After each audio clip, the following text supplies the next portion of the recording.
All right. Dallas came up short in the NBA Finals. Wasn't like, I think this showed that the team needs to do a few things. So today we're going to be doing our off-season priorities for the Dallas Mavericks, a team that could come back with vengeance. I mean, 2 years ago, they were a Western Conference Finals team. And then a little bit, the following season, they kind of have a gap year and they come back and they are in the NBA Finals. So following that trend, they either have a gap year next year or they're going to be back very, very soon. So kudos to them. Now let's get into what needs to be addressed. I think this is a team that it's fun to watch the Dallas Mavericks, but I think looking at Luka and looking at Kyrie, they need a third scorer.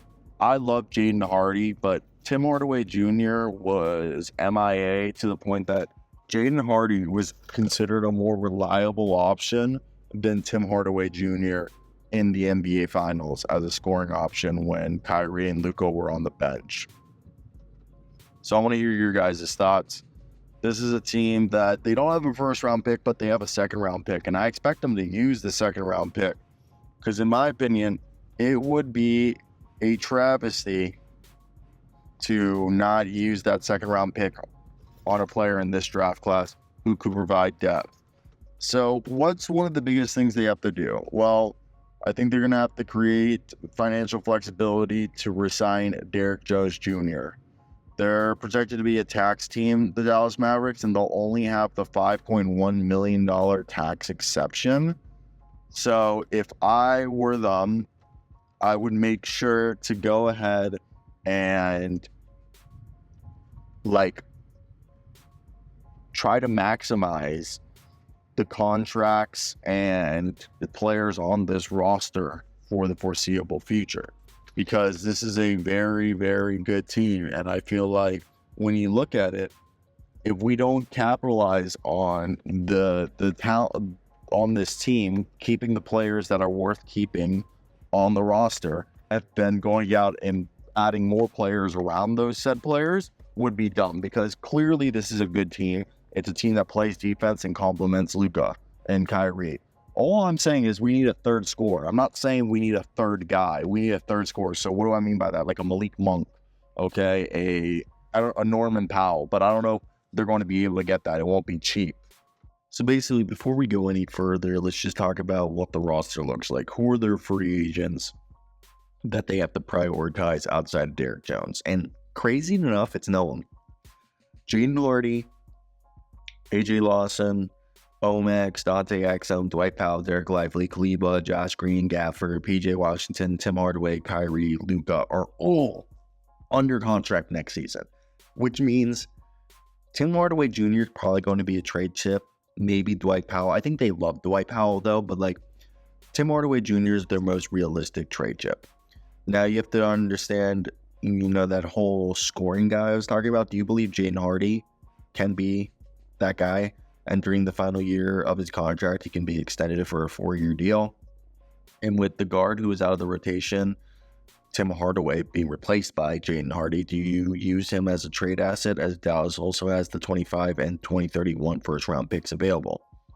While Dante Exum, I believe, showed enough this season to stay on the team or either be used as a trade chip this season, he averaged 8 points, 49% from 3, and played 20 minutes a night.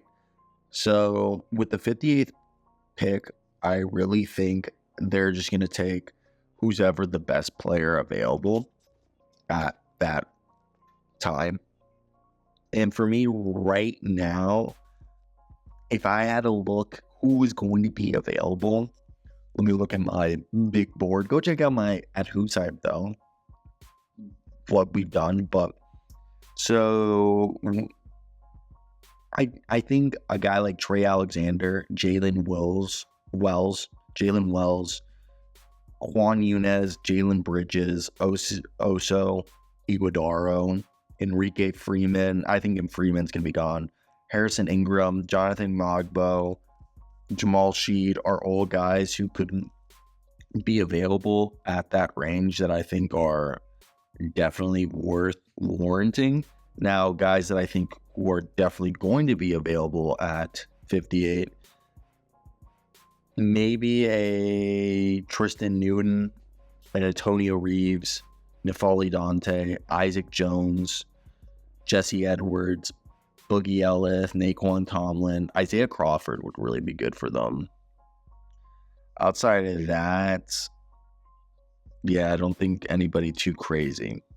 So that's something you do have to understand, is that if they can go and get somebody on the contract, or if they can find a prospect through undrafted free agency, that'd be good. So they need to extend Derrick Jones. Like I've said, they need to find a playmaker. Chris Dunn would be cool if you guys look at the 24 free agency. So a backup point guard is the first thing they need. In terms of I really do think if they can have a backup point guard, that would alleviate some of the problems that they have. And I think, again, a backup point guard is just one of the easiest ways to do that. And Spencer Dinwiddie's a guy they could bring back. He could be someone cheap. Kyle Lowry's another guy who could be cheap. Pat Beverly, Chris Dunn, Aaron Holiday, Markelle Fultz, Dennis Smith Jr., Monte Morris, Jordan Goodwin, Patty Mills, Malachi Flynn, DeLon Wright. All options I think they should consider. Now in the shooting guard department, is there a kind of a six-man that they Lonnie Walker would be great for them. I don't know what Gary Trent or DeAnthony Milton or Isaiah Joe's contracts are going to be worth, but those are all options I would love for them. Eric Gordon could be somebody. Alec Burks. I really like the idea of Lonnie Walker being their guy. And so they have options.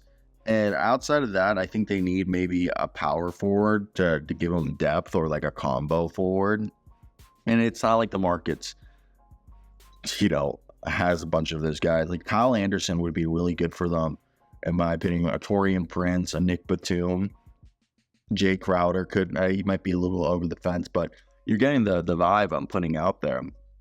Well, outside of that, I think if you want a third big, I know they don't really have another big, a pure big on this roster outside of Lively. I mean, there's Powell and stuff, but like a guy who also matches the same play style as Lively and Gafford.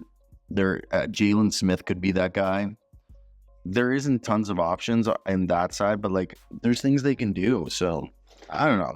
I want to hear your guys' opinions. What would you do if you were the Dallas Mavericks, and why?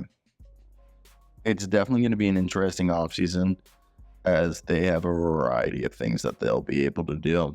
And I'm curious to hear what you guys would do if you were Nico Harrison. I just think you need to trade Tim Hardaway. And if you package Tim Hardaway with Dante Exum, you could go after like a $20 million player or get multiple contracts. So if you can find a deal to get, like I said, that's the coveted sixth man, you got to do that.